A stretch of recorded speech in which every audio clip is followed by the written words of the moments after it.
弟兄姊妹平安，今天是2023年12月23号。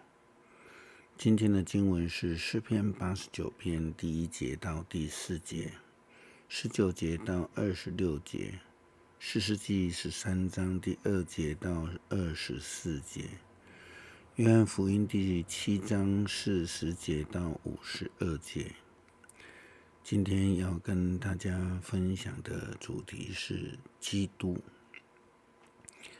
我们连续2天提到了宝座，也提到了耶稣基督是我们唯一的拯救，是上帝的应许，是基督徒生命中的王。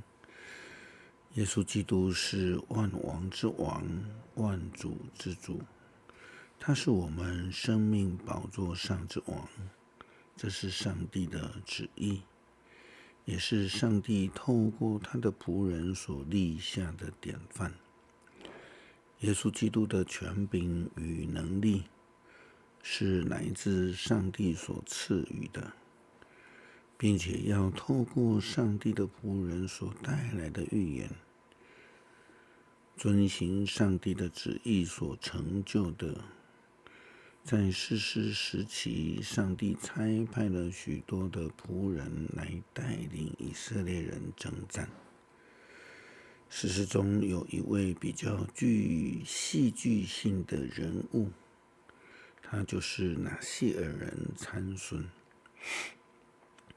今天的经文中，士师记13章第2节到24节所记载的，就是关于他出生的预言，天使跟他的母亲之间的对话，谈到了生育的预言以及将来对参孙的教导。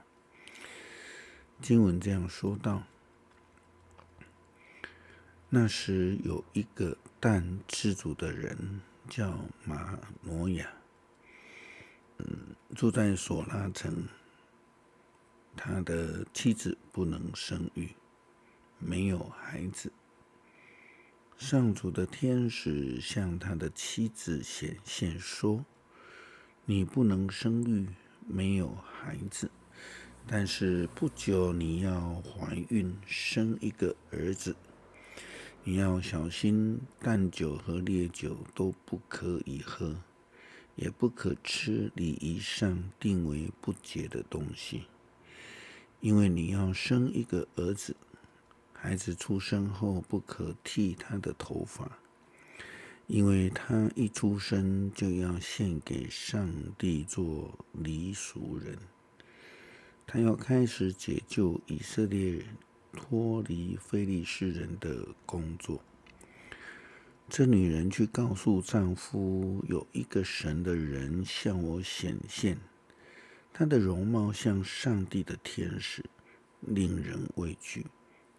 我没有问他从哪里来，他也没有告诉我他叫什么名字，但他对我说，我要怀孕，生一个儿子。他叫我不可以喝淡酒和烈酒，也不可吃礼仪上定为不洁净的东西，因为孩子一出生就要献给上帝，终身做礼俗人。于是马挪亚向上主祈求：主啊，求你让你差来的那神人回到我们这里，教我们怎样带将要出生的孩子。上帝听到了马挪亚的祈祷。那女人在田间坐着的时候，上帝的天使回到她的面前。那时她的丈夫马挪亚不在，她赶快跑去告诉她丈夫：你看，那天来找我的那人又向我显现了。马挪亚起来跟他的妻子去，